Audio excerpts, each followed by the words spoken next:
Welcome to the Garage One podcast with your hosts Ross Smith and Saher Saeed. Your only choice for insightful commentary on cars, real estate, and racing. Buckle up and let's get rolling.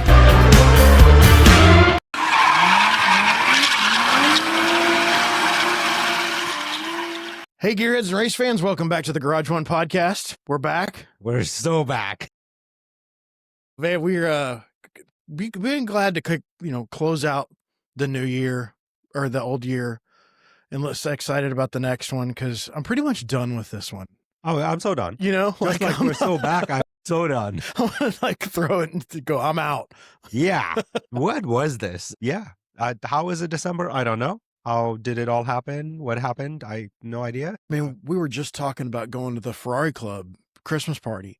Yes. And both of us were like, wait, didn't we just go to the, I was just like 5 minutes ago, it seems like. Yeah. But yeah, man, that's, so we did our wrap up thing for Spotify yesterday. I mean, come on. We have 10 people that have favorited this podcast and we need to talk. If you follow me, you saw my story. We really need to talk. Yeah. Like, if you're bored, if you're that bored, we can grab a chair. Don't get me wrong. We appreciate it. We really do. Our stats are actually fairly impressive. Yeah. I mean, especially for a beginning podcast, we've come, a long way, but, yeah, I mean, the top 95% of all new podcasts for sharing, like people actually shared us too, which is wild. Right? Yeah. Even when you look at the listening stats for a new podcast, it was decent. It was. I mean, I'm excited. Here's the thing. We just looked that up. Yeah. It's what, number 3 on yours? It's number 3. Yeah. It's on podcast number 3 on my list. It's not even on mine. It's not even on yours. It doesn't even show up.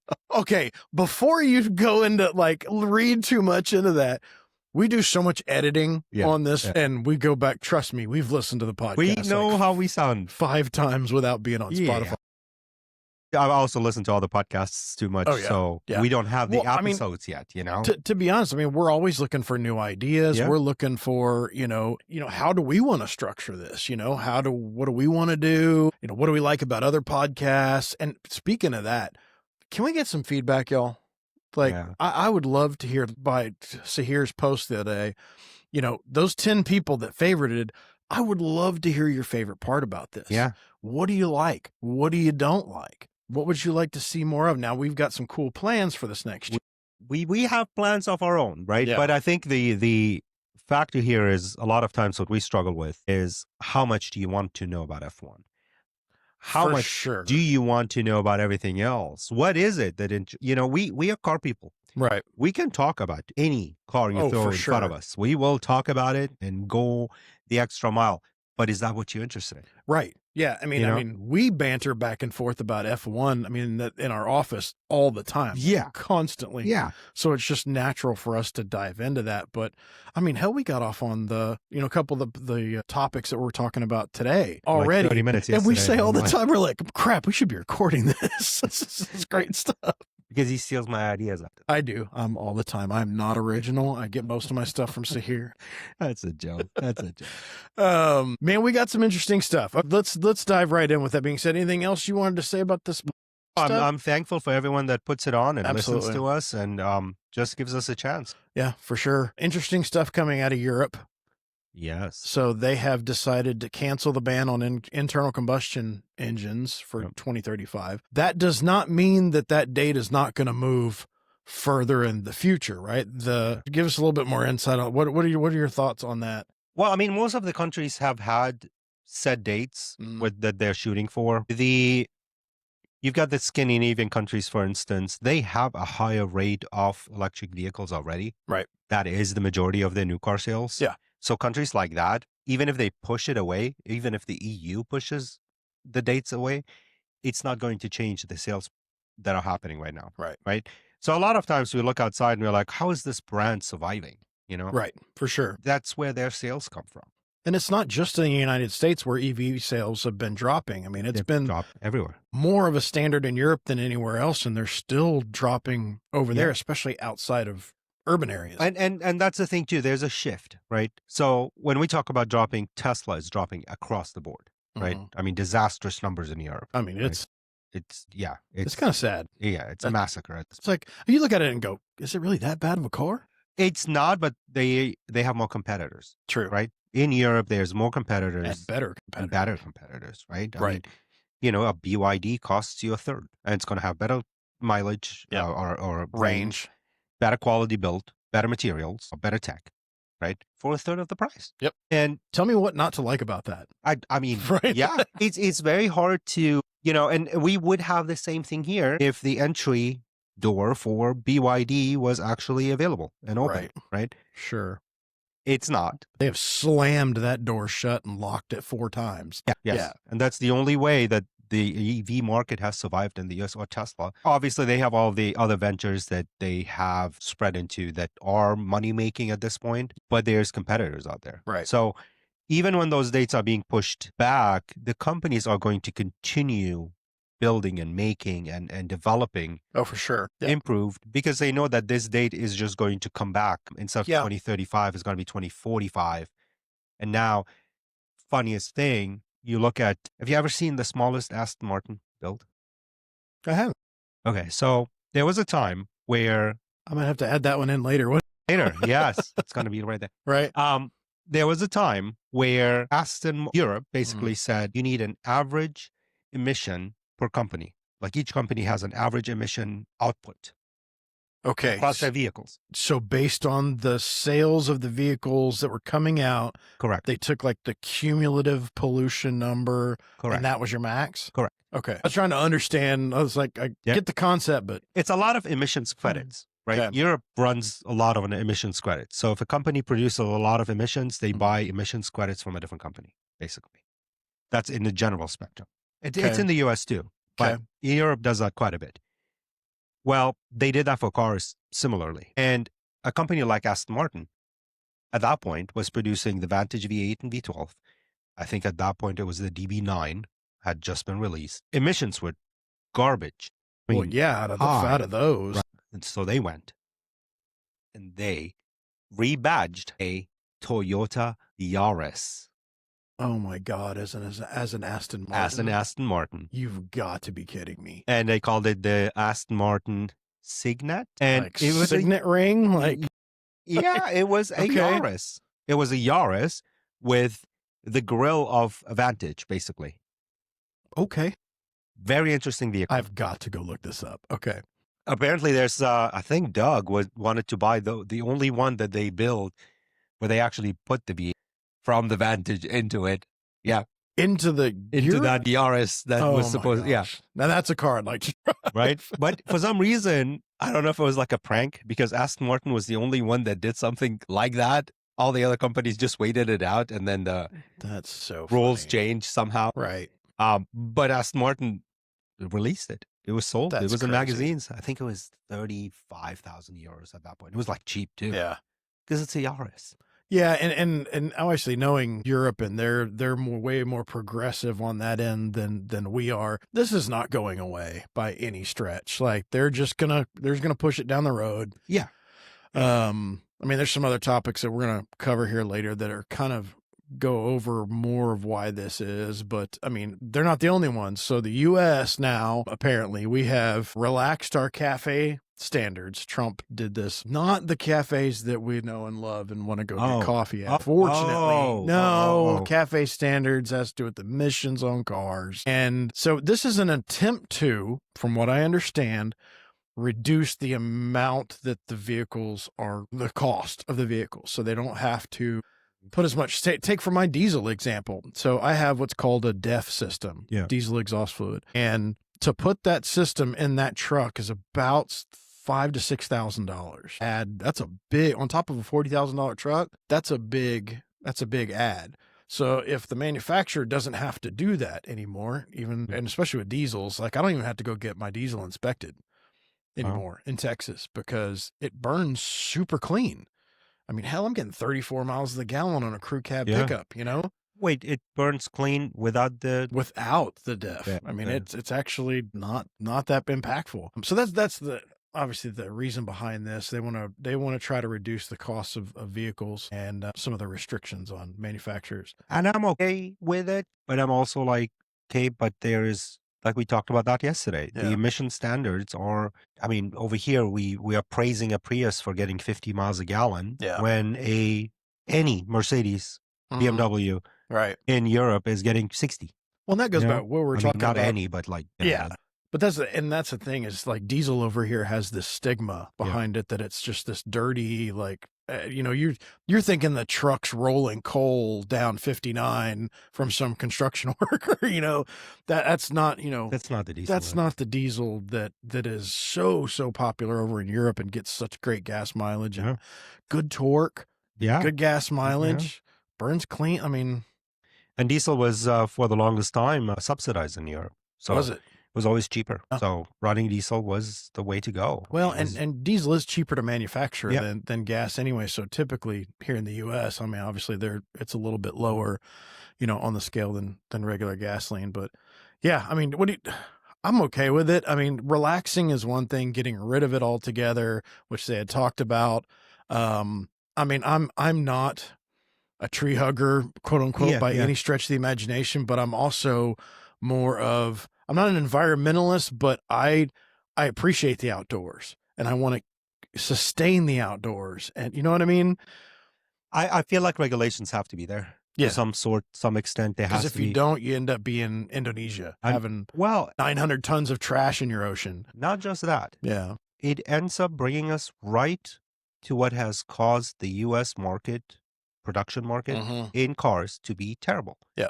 You relax this, the rest of the world is not relaxing anything. Right. They are going to keep improving, right? Yep. So then you'll have GM and Ford and whoever building according to those standards. Oh, it's relaxed. Right. Well, those cars aren't going to sell everywhere else. For sure. Right? No one wants them. Right? Because you're not matching, you know, so they will be building cars for the local market only. Right. Right? Which then you're like, well, why is no one importing our cars? Well, then you throw in, you know, the reciprocal tariffs, things of that nature. Yeah. I mean, you know, you do this, a company like Nissan is going to be like, you know, cheaper cars. It's all right. Nissan's not going to be around much longer. But, anyway. you know, a company like Audi is going to be like, well, we still have to build it that way.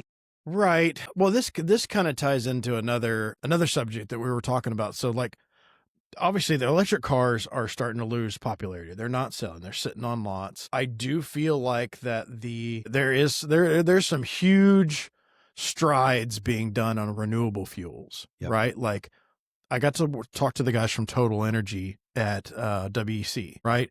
They have this cool, it's like a $250,000 machine that they can drop a sample of fuel in, and it's a centrifuge. Oh, nice. And it drops it into like molecules. Like it comes out like a fingerprint. And if you don't have the fuel with the same fingerprint that you were issued, they can check the fuel. Right. Oh. But this stuff is being made out of grapes in France. Yeah. Like the technology is out there to do this. Obviously they're racing on it. Biodiesel has been a thing. I mean, biodiesel is just vegetables. At this point we'll have to dig deeper into that. I'm not a scientist, but that's been a thing. There's companies, well, I think it was Audi. Vehicle in 24-hour Le Mans, and it was doing well. It was doing very well. Yeah, it was making people nervous. It was, running on celery and broccoli at this point. That's right. Yeah, there's like some kind of like $500 kit that you can buy for my truck, and it'll run off cooking oil. Cooking oil, yeah. So there's corn. We can grow plenty of corn. Hey, I mean, what we put in there. But yeah, I feel like the push with renewable fuels. I mean, obviously Formula One, same thing. Yeah. Every car on the grid has to run off of renewable fuels. And that's why they're talking about bringing back the V8s. Thank you, Jesus. Please bring back the V8s. Because of the technology now, you know, we don't have to have as much of the hybrid. And see, that's the other thing too. We talked about it yesterday in our host session. It's our, what is it? You guys can come hang out in the office and just listen to our random conversations. Those are pretty interesting too. You know, when hybrids were first introduced, it was, you know, I mean, there was before the Prius, but the Prius was the mainstream. Right. It was the car for the people. That's what was getting the hybrid. It was to save money, economy, you know, 50 plus miles a gallon. Urban commuter. Yep. Now it's for supercars, hypercars. That's who is getting the hybrids. Those hybrids are more expensive than the Prius itself was, right? Those systems that they're getting. But you got the Revuelto SF9, all of these cars. Gosh, yeah. I mean, they are running on a hybrid system for a different reason. Right. Right. And it's like somebody in the one of those kind of manufacturers goes, wait, look, it's torque. Yeah. We can use that. Holy mackerel. Let's do that. Let's throw it in there. I'm sure the first guy that walked up and was like, do you know how the hybrid system works? Which one? The Prius? Yeah. Shut up. No, but hear me out. Hear me out. You hush. Right? Hear me out. You know? Yeah. But yeah, I mean. Now every Hyper, and damn, almost the new ones at least, have some kind of, whether it's in the transmission, just giving that extra boost, or whether it's using it as extender, or the all-wheel drive, like the Vet. That's what makes it all-wheel drive, is that front motor. Yeah. But I mean, that's the thing. It's like efficiency, I believe, as much as we want to cut it out and relax the systems and all of that, the world is going to run on it. Efficiency is going to be a thing. We need to strive towards that. Safety is the other thing, which I did read that they want to relax safety as well. Yeah. Like because again, that's raising the value, the pricing, and it's like rear seat. That's where I have a question though, is when we're talking about safety, are we talking about my 12-year-old still needs to be in a car seat? Safety, quote unquote, which I think is ridiculous. Like it's technology, like lane change warning. Sure. And I think there's blind spot monitoring. My wife will not buy anything without a blind spot monitor. Most new cars now require a seatbelt warning in the back if you're not buckled. These warnings about hey, your kid's in the back seat, don't forget. Correct. Yeah. How do you forget? Hey, there's so at wild. least a few a year. That's so wild. But that's tragic at the same time. And it is, it's very tragic. And those things, again, it's all being discussed as a matter of lowering car prices. Right. But I feel like we're trying to save $10 in the car price. I mean, there's a sensor. How much it's going to cost? It's just when car prices have jumped from, you mentioned your truck for 40,000. Your truck is not 40,000. It's not. There's no way. I mean, go find me one. Your truck is now $65,000, $70,000. 100%. Right? That's $30,000 in what, 5 years? Yeah. It's insane. That's nuts. Double the price. So we take that out, it's going to save you $5. And if you want to see our conversation on that, check out the last episode about how cars are not better, but they're a hell of a lot more expensive. Just more expensive. Yeah. No, I'm with you. I don't agree. Some of the safety stuff, I think, at times gets ridiculous. Yeah, I mean, it's the least common denominator thing. It's the same reason why there's warnings on cans of not to sniff paint at the same time. Yeah. But they wouldn't put it on there if it wasn't a problem, right? Someone has done it. Yeah. It's always. So anyway, we'll see where things go with that. I think there's a balance there happening with the electric and all that. I really believe that there's a real future for hybrids. I think that's the answer, is the hybrid setup. I believe so as well. It's similar to the real estate market, right? The market is crashing. And right now it's the car market is crashing, right? There's huge incentives out there. Yeah, with interest rates, down payments, money off the cars, huge incentives. You name it. Yeah. But the thing is, when these companies price this at, let's say this is a car. Yeah. You raise the price to 60,000. You're not going to bring the price down. I mean, the only way to bring the price down is if they reintroduce this vehicle as something else and rebadge it. Right. And say, oh, now this is 45, because it's the light version of that, right? That's usually what happens. Right. The market has to adjust somehow.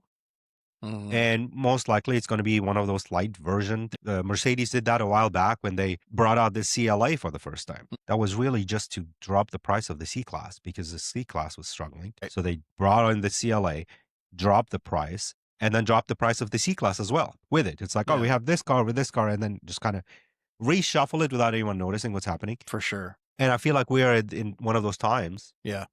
But at the same time, when we used to have, let's say 10 manufacturers, now we have 20.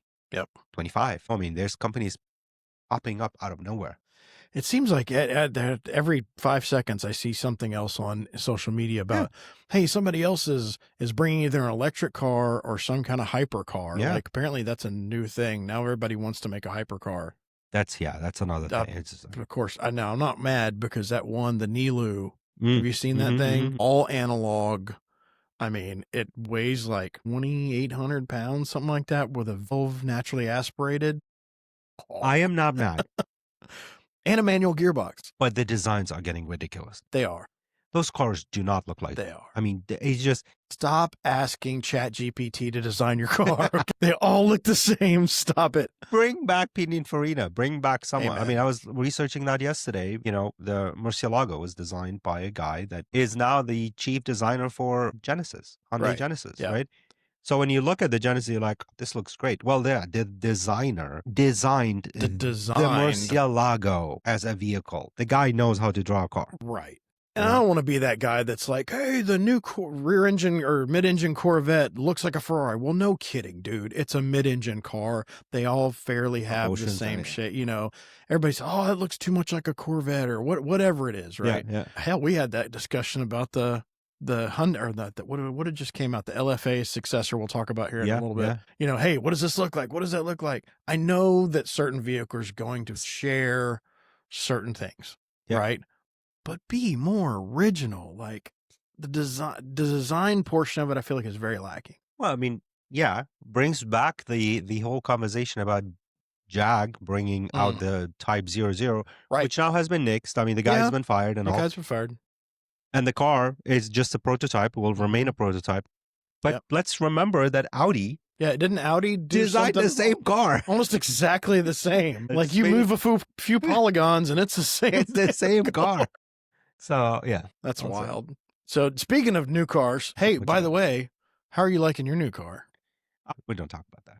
Talking about that? No. Okay. No, I like it. It's a truck. At the end of the day, it's just a truck. I think you're actually closet truck guy. Yeah. Because you've owned an F-250 in the past. You had a big bad boy. I had an F-250 long bed. Yeah, long bed. That's right. Yeah.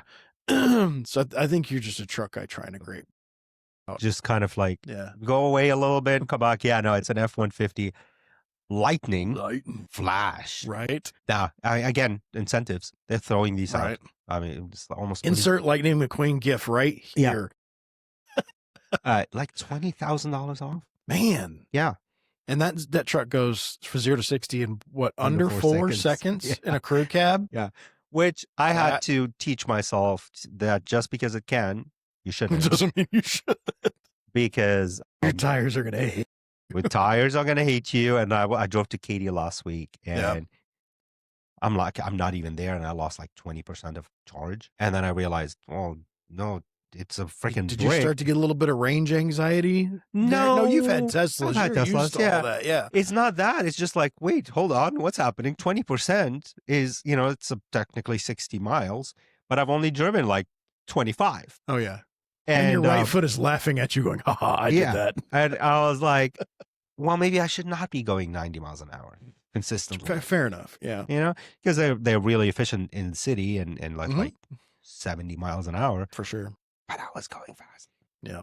Okay. But yeah, no. Okay. So speaking of new vehicles, let's look at some new ones. Oh, can you buy a truck on Amazon? Not yet, people. Hold your breath. Yeah. Sahir is on the wait list anyway, so he's probably ahead of you. I'm on the wait list, I think. I mean, what's your thought? It's a toy. It's a toy. It's $25,000. At the end of the day, it's utilitarian. I think that's really... It's using that gap of the Chinese market that we don't have and creating a new one. That's a good point. And at the same time, we'll see if it's 25. I mean, every time one of these cars comes out and we're like... They say, well, they did that with Tesla. What is it? The Model S was supposed to be like under $30,000. Well, Model 3. Model 3, sorry. But the Cybertruck, they brought it out $39,995. Yeah, $100,000. Good luck. Yeah. $100,000. Jeez. And they're similar here. I mean, if they end up bringing it out for 25, I mean, hey, good job, right? But I mean, this one is highly customizable. Like you can pick colors, carpets, wheels, everything, right? Like it's like built on too. Like it's almost like building a Lego toy, right? Like you snap on what you want. I mean, it's what, probably the size of a Ranger? Yeah, maybe about a Ford Ranger. It looks very similar to the Ford Ranger, like a '90s Ford Ranger. It looks very similar to it. The front doesn't, but I mean, honestly, for somebody that's a commuter and needs, or especially like a jobber, like somebody, electrician, plumber, something like that needs a smaller truck and doesn't want to burn a ton of gas, this could be a fleet vehicle. You could buy multiples of these for what you could buy the big, huge trucks for, and then you can run 4 guys. It's probably similar to what Rivian and Amazon's relationship is. It went from, look, there's a Rivian Amazon truck to, look, there's actually a Ford Amazon truck still out there. Yeah. All of them are Rivians. Every single one of them. It's cheaper to run, and it's all panels that can be replaced. For sure. Speaking of Rivian, okay, I've become a huge fan of Rivian. Like, look at that. That is, okay, so if you don't know, this is the newer model. They're coming out with the RX3? R3. So now they have the R1, or what is it? No. T1 or S1. T1 is the truck, the big one. Yeah. S1 is the SUV. Okay. And then they are bringing the 2. The 2 is a smaller version. And this is the 3, but they're going completely different routes. Look how much this screams rally car. I love the whole dimensions. I mean, and Rivians are kind of known to be boring. Do I have a picture of it? There you go. I sure do. Okay, tell me the difference. Well, one's bigger, but I mean, seriously, there's no difference. Very similar dimensions. Yeah. That's a cool car, man. I like. Yeah, I mean, and when they brought this one, when they first introduced it, I think they said something around $40,000. Rivian we talked about this. Rivian has good technology. I was happy about them putting out a truck, much less an SUV. Yeah. So that was kind of neat. I like the wheels. I like the way the interiors are fabulous. Yeah, the build quality is superior to a lot of the electric vehicles out there. But not near as much plastic, and Tesla has a lot of plastic, but these have, like, I don't know, it's just the materials are cool. Yeah. The styling, though, it's like the styling's killer. It's like the Golf Rally thing that you just showed. Yep. Here, let's go back to that real quick. Which, I mean, those I grew up around these. Sure. That was a limited model that used to run around, but it also has like a little bit of the Lancia Delta. It does. Little bit, you know. Bit. Like boxy back end, but kind of like wedge-shaped front end. Yeah. You squint real hard. But yeah, immediately when I saw the picture of the other one, I'm like, wait a second, I've seen this before. But yeah, I think that's going to be a good seller. Yeah. This should be a neat car. Yeah. Also along the electric line. So this one I'm excited about. I have always loved the Scouts, like the old school, the ones that were modeled after the Broncos.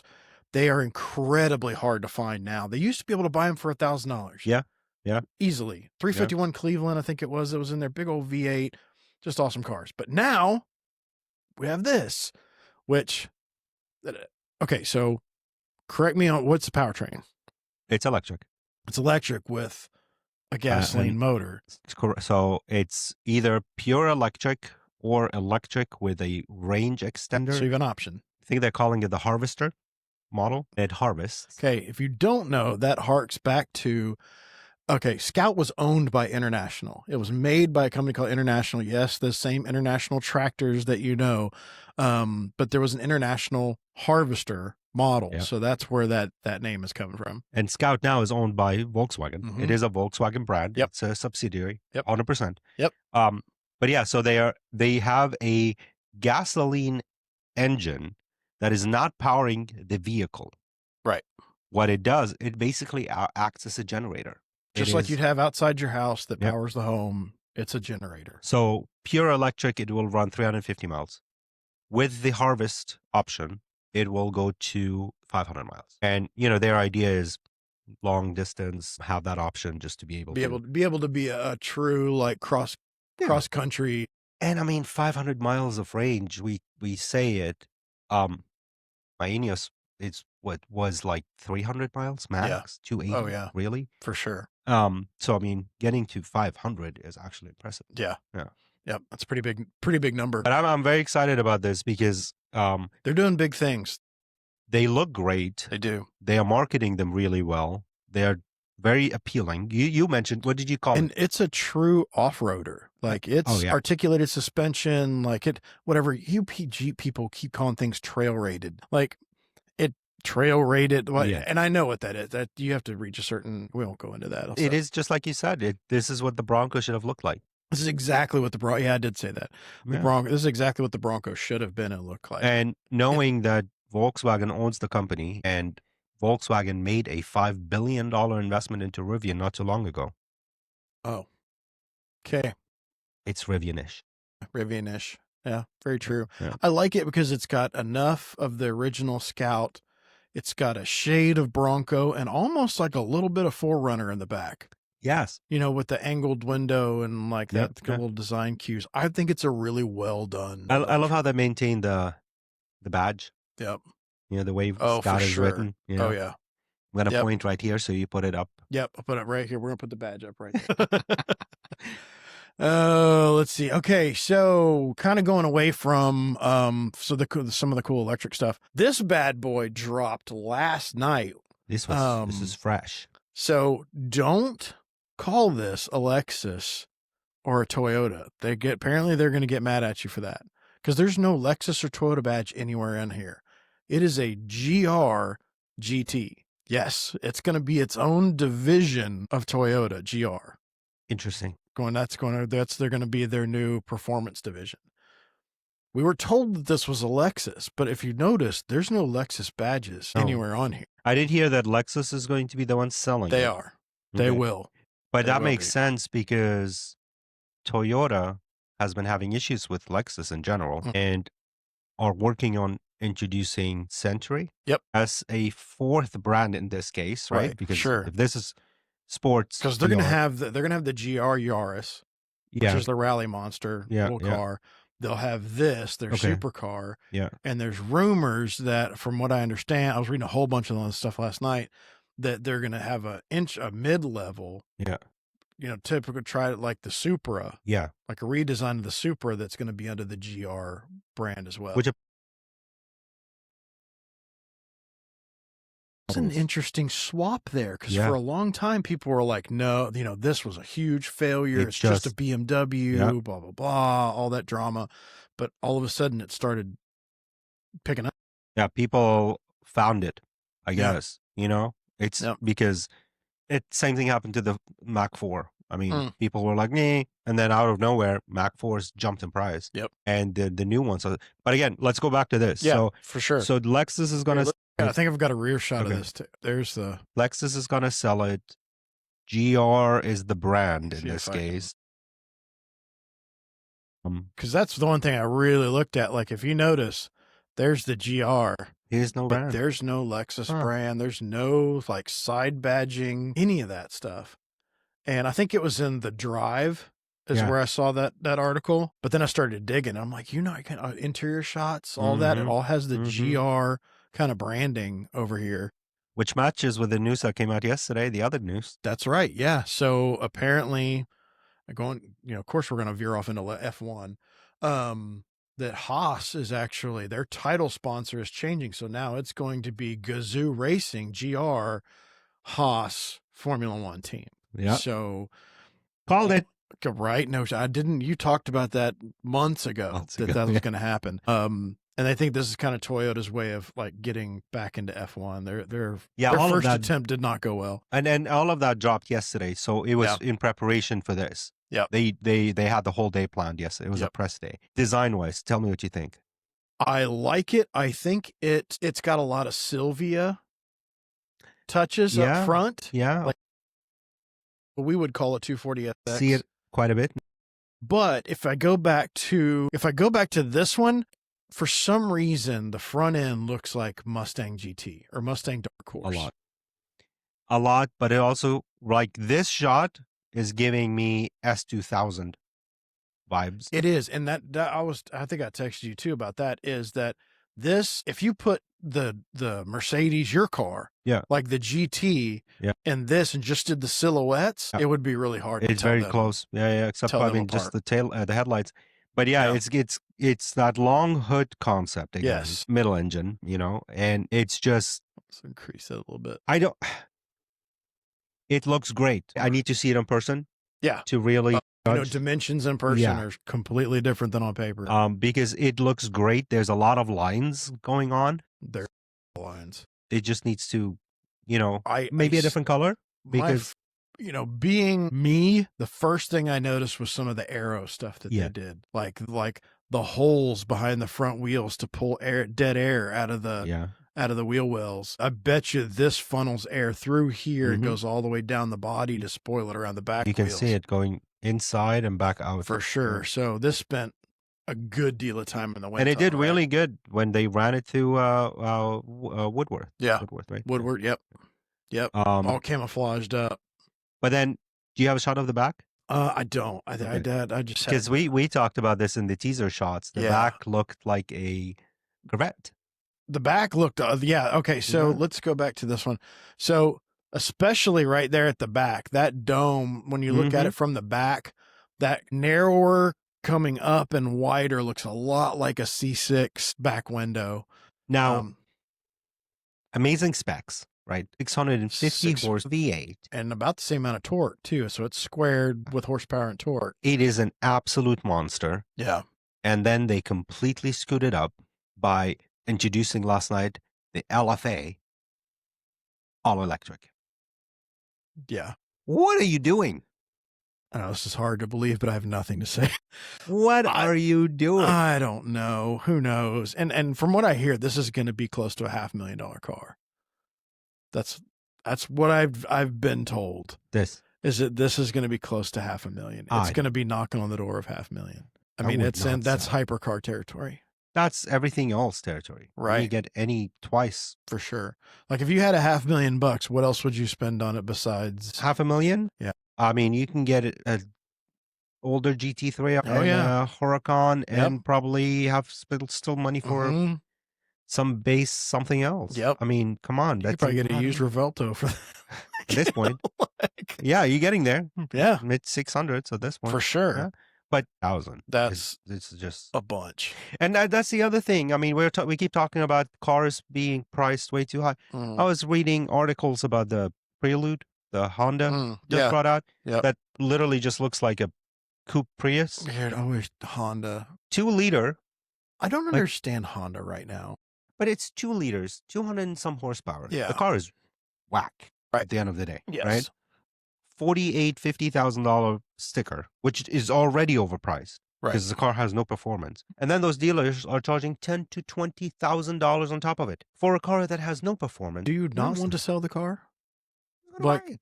And especially with Honda. Honda is famous for being a racing brand. Yes. Right? Like, what are you doing? And it's, they keep watering things down, it seems like. Yeah. So either make it a commuter and a family car and something that's a daily driver, or make it for the enthusiast and give them what they want, whether it's a manual, whether it's a straight six to get that torque, whatever. Differentiate. The Prelude tries to be both. And when you try to do that, it never works out well. And, this is, hopefully doesn't go to the 500,000, but if it was actually priced right, it would be competing. And again, that's a rumor. That's from stuff that, because pricing hasn't been released for that. Yeah. It would be competing. Well, I mean, it's taking on the gap that's being left by the R35. And maybe they're looking at what they did with the LFA and how wildly overpriced that was, or everybody felt it was when it came out, and thinking that they're going to do the same thing with this. Who knows? Like, we'll have to find out. But I think it's a good looking car. I think the dimensions are cool. I think it's going to drive really well, especially with those specs. Yeah. Like, it's going to be a really, really nice car, especially seeing it perform in Goodwood. That thing will move. I can't wait for it to run the Nürburgring. Yep. Because it's going to happen like very soon. Sure. It's like the gold standard of all. It's like, did you actually build a good car? Let's check it out. Let's see. See if you did or not. Yeah, good looking car. Bravo. Well done. Yeah. Please don't do it for $500,000. Just don't. Yeah. Speaking of the dumpster fire that is Nissan, So they're looking for investors. Come in. Look, you did it. They did it to themselves, right? Again, going back to the watered down, trying to do too many things. When you have such a cult classic like the Land Cruiser and the 4Runner that's all overland guys, rock crawlers, all these people, and then you try to make that a Chevy Tahoe at the same time being a grocery getter, no. Doesn't make sense. Don't. And see, we think of Nissan like it just started having problems. Nissan has been in reliability issues for 20 years now, right? And then Carlos took over, fixed it. Regardless of what he did, he brought it back, though. He fixed it. Yeah. He fixed it, but it was the cost-cutting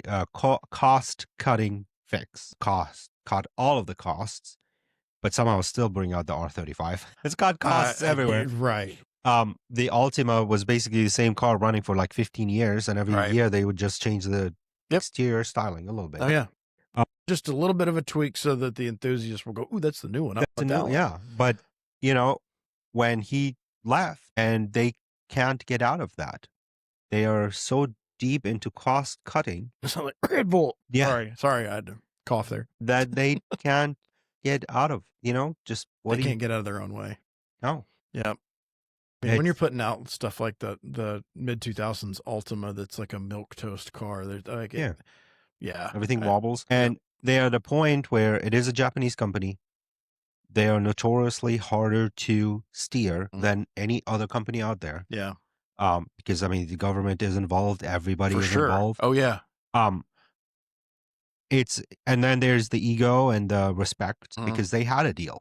Yep. They had the handshakes and everything. For sure. Yep. And then they didn't want to be underneath Honda. Yep. Because, Honda is the bigger company. I think it was a huge mistake. Again, I feel like that was maybe a lot of an ego, and we don't want to bravo for not trying to give up, but maybe your death. Yeah. And, even when that was announced, I was trying to figure out what Honda is wanting out of the deal. Yeah. Because what did they want out of the deal? They've got manufacturing channels. They've got suppliers. They've got everything that they need. They're a very successful, highly profitable. There's nowhere you can buy a Nissan that you can't buy a Honda. So it's not sales channels. So I was trying to understand. Leverage did they think they had, to be pushing the issue, I guess. Yeah, I don't see it. But that puts you in that position where 35 would be great right now to be announced, or 36 in that case, to go against that GR and okay, so here you go. Nissan, if you're listening, here's what we need. Because, we know you're one out of the 10. Yeah, exactly. So here's what we need. Just so you know, we need a new R35. You can call it R36 if you want to. We don't care. Not electric. Not electric. Don't start with that. No, we need gas and maybe a hybrid system. I wouldn't mind, but give me an option of doing it. Okay. Give me an option of doing it, which I don't like being forced into that kind of stuff. Yeah. It's like, hey, if I want this, let me have it. Go back to all your SUVs and start selling to enthusiasts again. Start putting accessories in the back, like, storage racks and headache racks and all the other stuff that makes these overlanders, so happy. Sell to the people that want to buy your stuff. I know it's a foreign concept. And honestly, they did really well with that new Armada with the design. Oh yeah. I think it did look good. And that was the whole thing. It's like for a while they steered away from the models that were selling well in let's call it the Middle East, right? The petrol. Oh, for sure. Petrol. They started changing those designs. Just bring those over. Yeah. Same thing. Yeah. You don't think there's a whole bunch of people looking at Europe going, man, I'd love to get my hands on X. Like, Anyway, I still don't understand. That goes with Australia too. Mm-hmm. Like, I'd love to get a hold of an old Holden somewhere. Yeah, but it goes back to BMW with the M3 wagon. Yes. The shooting brake stuff. Yeah. Love to have those over here. If there was those models here, Jess would be in one tomorrow. Yeah. See, like I get the sportiness, the handling, the power, and I get the utility. Bring it. Yeah. So, but instead we get the whatever. Yeah. Oh, yeah. Anyway, okay. Everything's fine. Moving on. Okay, so I think we're going to go to F1. Hey, dude, Vegas was interesting. I had some personal stuff going on, so I didn't get to enjoy Vegas as much as I would have planned. My kid was pretty sick, unfortunately. But Vegas was fun. It's always fun. We had everybody from Jay-Z and Beyonce. I ran into Gordon Ramsay again, and that's always in fun. His restaurant. There was a whole bunch of folks there. There was Kirk Douglas and Catherine Zeta-Jones were on grid with us. Yeah, that was interesting. So it was pretty wild. They're getting better and better at this event every year. Obviously, we had some wet stuff early on. I mean, you can actually see in this photo like the layer of water that was on the track. Like it wasn't just damp, it was wet. First time is this event that they used the wet tires for the first time ever? No, that was Abu Dhabi. Abu Dhabi. Was it? When did it rain?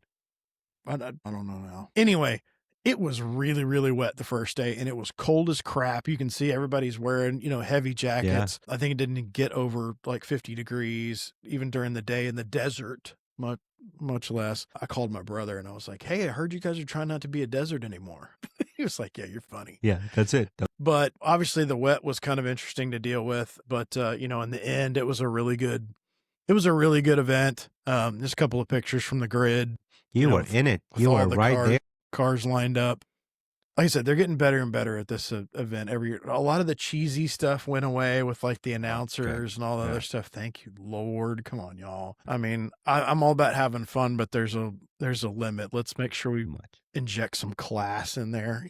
There's a great shot of the grid. This is actually on track right before the cars pulled on for the race. That was absolutely wild. I have never in all my years of doing this seen a grid that packed. Really? Like the security guys were trying here. Was it just small or was it just? No, it was just so many, a ridiculous amount of people. And I'm sure they're going to do something about that next year because even the security guys were trying to go like, hey, it's just overwhelming. We've got 5 minutes before this race starts. And the grid is still packed with people. They were trying to get people out. Actually, here's a picture of yours truly. Look at you in that whole madness. I think the Catherine Zeta-Jones was over here. Oh. Everybody was trying to talk to her and get photographs of her. I could look a little more excited. I mean, yeah, you don't. Yeah. Hey, it happened. I took this off one of the live broadcasts. That's I like your hat. Well, it's a little blurry. I like my hat a lot. The reflective deals that worked out really well. But we're talking to the deputy chief over here. Yeah, deputy chief scrutineer. Yeah. I think that's somebody else's tabard. I stole it from somebody. George, don't tell anybody. No. Anyway, obviously that's Verstappen ended up winning. Russell, Antonelli, this is one where somebody got disqualified though. Yes. Yes. Both of them. Yeah, both of them got disqualified. Somebody else, both of them. Yeah. Which was, yes. Somebody. My boys at McLaren got disqualified again for plank wear. So, and it was on the rear this time, which, especially with the cars, like these new cars are going to run a little bit of a rake up front. Typically, you'd run it as flat as you possibly can, but they lowered the thing so much that it had, and they were well below the wear. It wasn't even close. It was like they're supposed to be at least 9 millimeters, and I think they were like 7.8. Like it was a big difference. So, the McLaren boys went away, which put Russell and Antonelli on the podiums. Good for Antonelli. Dude, that kid, I'm excited for him. Getting it, yeah.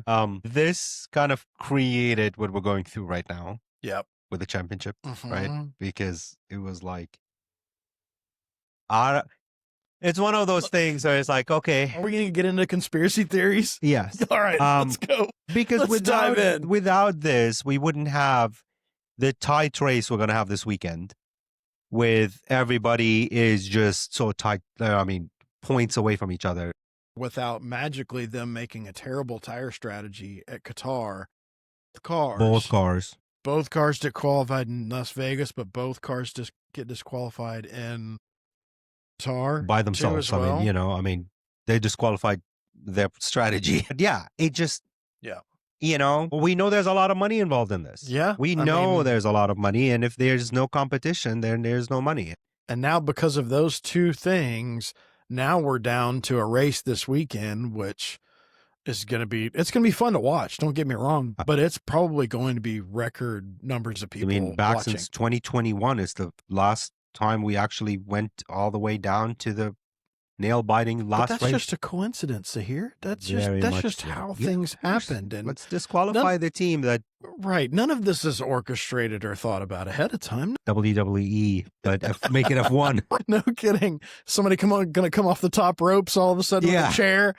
But yeah, I mean, hey, that gave us that follow-up race. Yep.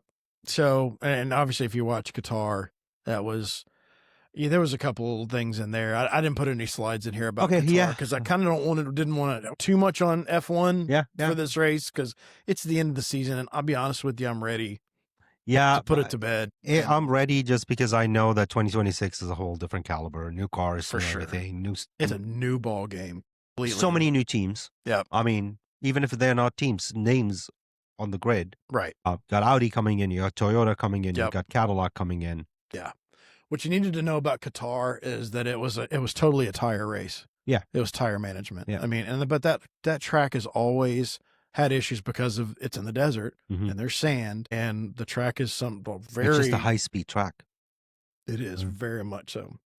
High-speed track. So it was all about tires. And again, McLaren just all of a sudden, gets disqualified for.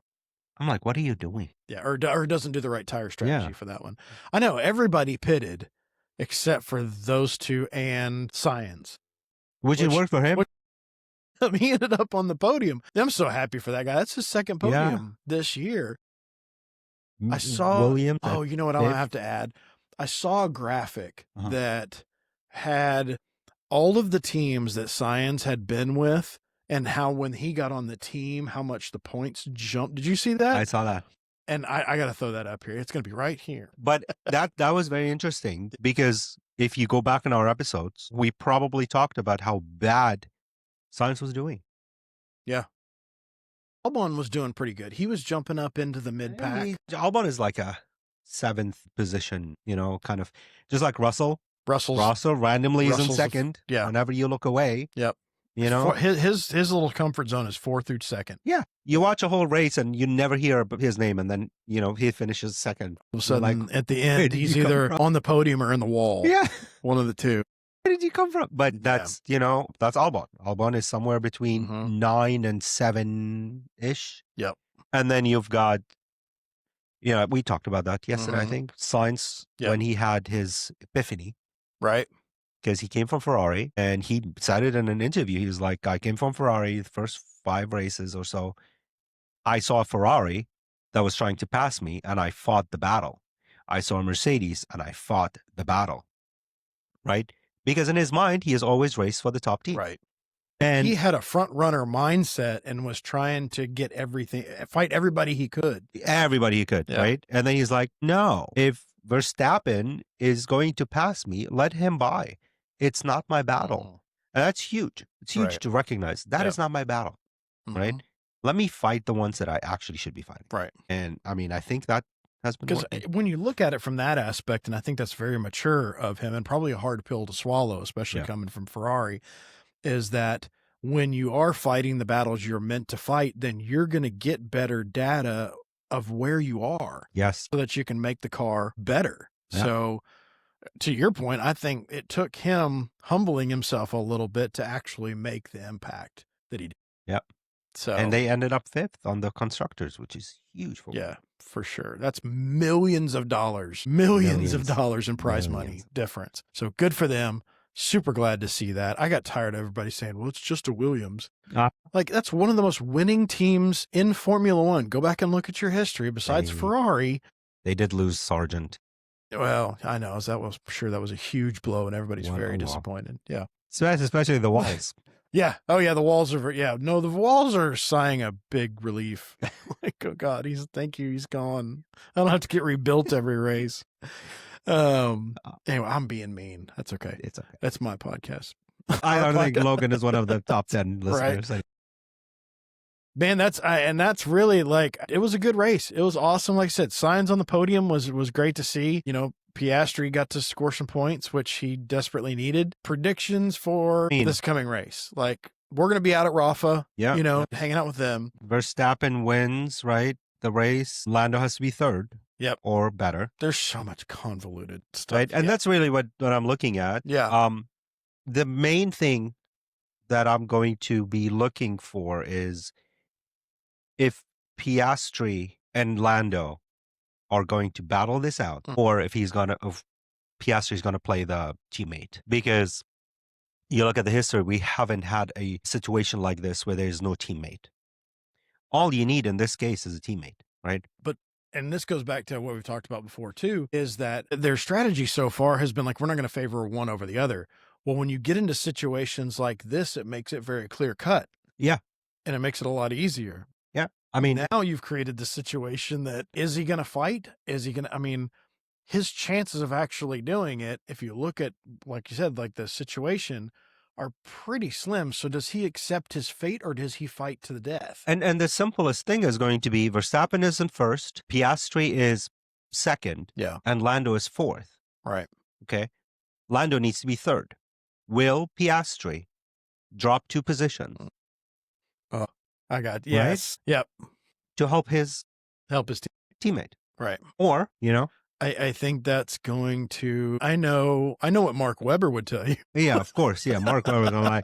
No, mate. So I don't know, man. I this is what I think. In the race, I think it's going to come down to 2 different points in this race. It's either going to come down to the very first and second turn, where there's so much aggression, there's so much on the line, that we're going to have a big blowout of somebody that gets wrecked, and it's all going to be over in the first lap. He's done. Yeah, that's it. Lando or Piastri. Hey, Sergeant. If Max crashes out, it's over, and you can go home. You can start 2026. No, or it's going to come down to the very end, where the tire strategy's already played out, and if they're close enough, what that battle entails. So I'm excited. That's my thought. Excited. I just hope there's no engine failure or something stupid like that. That's what I don't want. I don't want a non-racing incident to affect anything.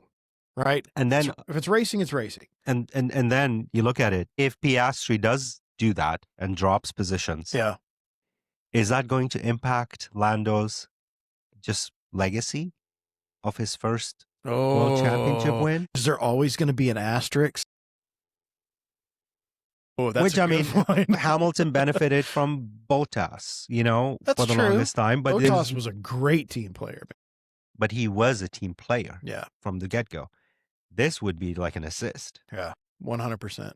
It would be an assist. It would be an assist. And how are the stewards going to look at that? Because technically that's, you go back to this whole fiasco with Helmut Marko and opening his mouth. And even the engineer for Verstappen was like, oh, it looks like Antonelli just let him by without looking at any video, without even knowing what happened.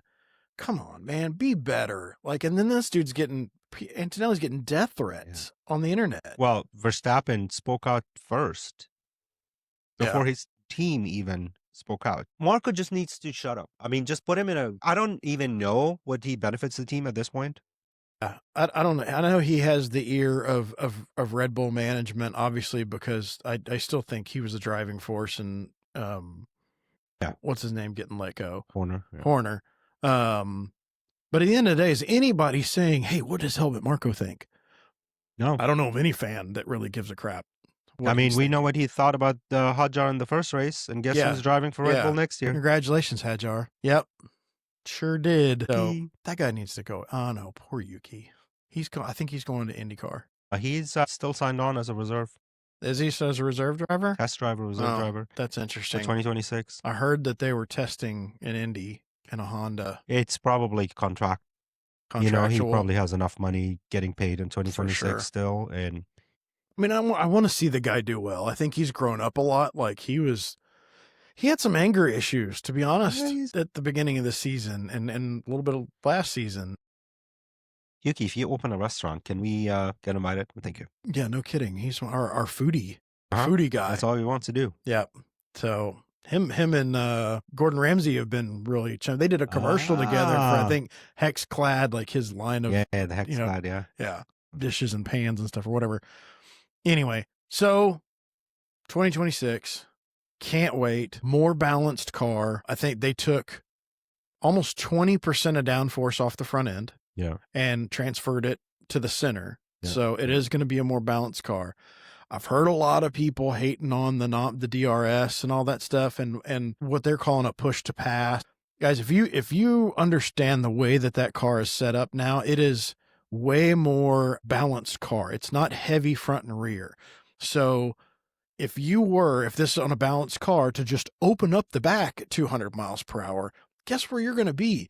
In the Armco. Yeah. That's where you're going to be. So you have to balance that out front and rear to be able to do that. Anyway, I'm going to put a link into the comments out to a video about the Aero, and I want you to educate yourself. There are videos right now. Mercedes posted one. It's like the goodbye for the DRS. Oh, I saw that. They were like, and then Button. Oh, what did Button Jensen do? Button was like, put me in a car so I can be the last one to press the DRS button. Oh, because he was the first one to press the DRS that would be cool. Right? So he's like, put me in a car after the race, whenever. They need to make that a parade lap in Abu Dhabi and let him do that. Yeah. Let me. After the race. Which is interesting. We're not going to get donuts. No one is leaving. Huh? No one is retiring. That's true. There's no donuts. That's true. Maybe for Yuki. We got the new Red Bull driver, not Red Bull, Racing Bulls driver. We got the one rookie coming in. Yeah. But other than that, we didn't have a whole lot of movement. No. Okay. There was no silly season. Well, unless Piastri does not play teammate, so and then he's going to. I think there's big question marks for 2026 during silly season. Piastri, I think, 100%. Is going to be him. I think Sainz is going to be. If he keeps performing the way that he is. Yeah. Piastri 100%. Yeah. 100%. Sainz, I think coming into this season, that was his plan. Mm-hmm. But I think now I agree with you. He feels comfortable. Yeah. Well, he's made a difference. He's running with the team. He's making a difference. He's doing well. Yeah. Just seeing how he's part of a success story. And just seeing how James interacts with his team. Dude, James is killer. He's so good. He's so good. He knows you watch his interviews after the race, and then when they mess up, you see him, hey, yeah, we messed up. We did this wrong. We did that wrong. He takes accountability. And I think that's huge for Sainz regarded. And at the beginning of the season, I would have said yes. And the only other move I can see happening is Leclerc and Hamilton. Yes. Because everybody's going to have a real good feel for that 2026 car by the time silly season rolls around. Yeah. I still think that Stroll may not run next year. Really? Okay. He has made zero impact this year. No. There's no news about him. I think it's going to be one of those things. You think he's just here to finish out the year? Be done. But he wasn't even at the dinner with the I noticed that. He was absent from the picture. Right? So I think Stroll is on his way out. Interesting. Yeah. Was Stroll and Alonso not there? Yeah. But Alonso is Alonso. Yeah. Well, that's true. Alonso's going to be there. Alonso's going to run 2026, see how the car is.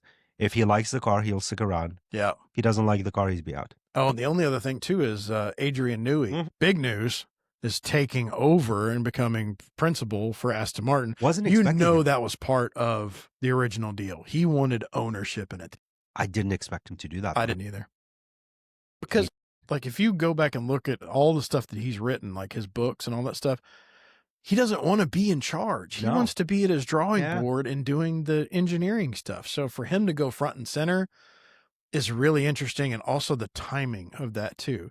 Like he's like, okay, I built the car. Now it's time for me to do this. I think that was kind of to cut out the Horner news because Horner was being tied with. I like that theory. I think Daddy Stroll thought, okay, we need this to stop. We don't need this news. Yeah. Because it's hard to attract new talent. Right. If they think they could be possibly working under Horner. For sure. Right? Yeah. So I think that was part of it. It's like, okay, we need this news to stop. Yep. Well, I mean, I don't think he can work in Formula One at all, according to his, until like next March. Yeah. Or something like but that. In general, I think, Aston Martin is one of those teams that is trying to attract talent from mechanics, et cetera, et cetera. Red Bull is a great place to take that from. Right. And I think, you have contracts trying to negotiate with Red Bull mechanics, and they'll be like, well, we don't want to work for Warner. Yeah. But Newey is well liked. Yeah. All right. Well, so we'll see what happens. So speaking of next year, we've got some stuff coming up. We got some. I'm so excited. Okay. So we asked for feedback, right? Yep. We've gotten some feedbacks from a few folks. So we're going into the next iteration. This next episode that we'll do after Abu Dhabi will be our last one for the year. Yeah. And then we'll come back in 2026 with new types of content. So it's going to be fun. It's going to be a lot of fun. It's going to tie into everything and kind of expand on a lot of the stuff we've already done. Guest appearances. Mm-hmm. We're going to have, we got invited to some cool places. We did. This next year, partly because of this podcast. Also, so if you want to invite us anywhere, just go ahead. Hey, yeah, we're up for, have Mike, we'll travel. So we can do that. Got lots of cool guests that are going to be coming on. So you'll see that. We got some, like I said, we got some exclusive access to some things. I'm going to be able to get you some more F1 content this next year. But again, feedback would be awesome. What do you like? Especially this next year when we start doing a lot of the new stuff. Would love, love, love to see what you guys like and what you don't like and what we need to continue. So love it. Yeah. With that, thank you guys. All 10 of you that are favorited. Okay, there's more than 10. Hey, okay. You know what? Again, contact me or Saher. We're going to buy you a beer for the 10 that are favorited. But yeah, we've had a lot of fun doing this. I can't wait for this next year. It's going to be great. Any last words for? Best man will win. Yeah, best man's going to win. So we shall see what happens. And yeah. Okay. So we'll see you on the last one for this year for season 1 after Abu Dhabi. And we'll see you next time. See you next time.